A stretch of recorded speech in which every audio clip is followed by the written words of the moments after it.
Сәлем достар, біз бүгін ойын әлеміндегі ең қорқынышты құбылыстардың біріне үңілеміз.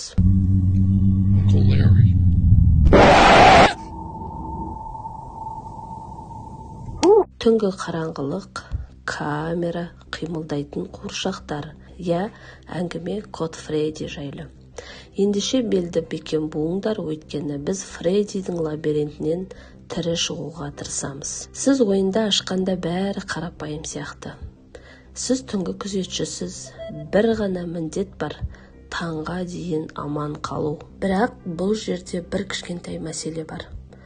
Қуыршақтар тіріліп кетеді, ал олар жай ғана билемейді, олар сені іздейді. Бірінші Фредди Бейер қараңғыда көзі жанып тұрады, ең қорқыныштысы да осы.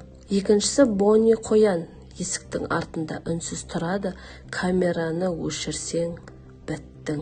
Үшінші Чика тауық, қолында пицца, бірақ ол саған оны әкелмейді, сенің жаныңды алуға келеді. Ал ең жаманын айтсам ба, Фекси қызыл түлкі, ол дәлізде жүгіріп келе жатқанда жүрегің тоқтап қала жаздайды.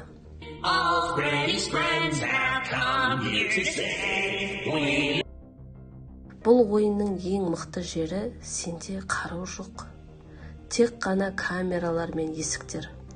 Бәрі сенің қолыңда сияқты, бірақ батарея таусылса не істейсің?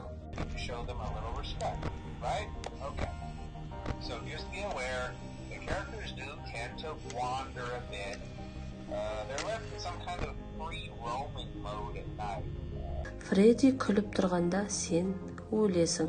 Ойын жай ғана қорқыныш емес, ішінде сюжет бар. Неге қуыршақ тіріліп жүр? Олар тозаққа кеткен балалардың рухы деген теория бар. Әрбір қуыршақтың артында қаза тапқан бала жатқан болуы мүмкін. Сондықтан олардың ашуы күзетшіге бағытталған.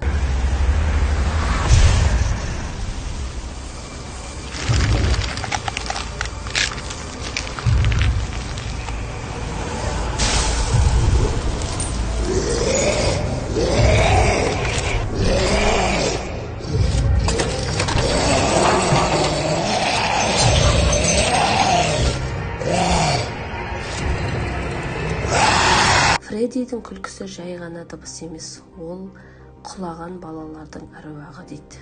Фекси күзетшіні жек көретін рухтың бейнесі. Тіпті кейбір фанаттар ойындағы пиццериядағы жасырылған қанды қылмыстар болған дейді. Код Фредди тек қорқынышты ойын емес, ол құбылысқа айналды. Ютубта миллиондаған реакция мен мемдер, фанаттық суреттер, тіпті кинода шықты. Бұл ойын адамдарға бір нәрсені дәлелдеді. Қорқынышты жасау үшін қан, қару-жарақ қажет емес, тек қараңғылық пен сәл дыбыс жеткілікті.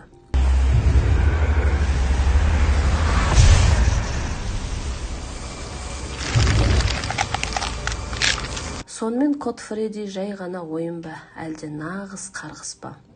Қуыршақтардың артында шын оқиға жатыр ма? Оны біз әлі күнге дейін толық білмейміз, бірақ бір нәрсе анық.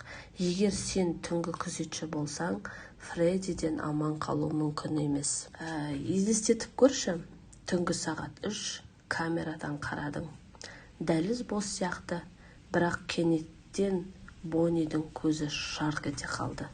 Ол тым жақын, бірақ дыбыс жоқ. Сен есікті жабасың, жүрегің дүрсілдеп тұр. Камераны қайта қосқанда ол жоқ. Ал бір секундтан кейін дәл жаныңнан шыққанның сиқыры сияқты дыбыс шығады. Бұл оның кіреберісте тұратынын білдіреді. Қолың дірілдеп есікке қайта қарайсың. Егер секундқа кешіксең, экранды қара аюдың айқайы жайлап алуы мүмкін. Достар, сіздер Фреддиден қашып құтылар ма едіңіздер? Түнгі камера алдында отырғандарыңызды елестетіп көріңіздерші. Комментарийға жазыңыз, қайсы қуыршақтан ең қатты қорқар едіңіз. Бұл код Фреддидің ойынның құпиясы. Егер видео ұнатсаңыз, лайк басып жазылыңыз. Келесі түнде тағы бір тылсым оқиғаны зерттейміз.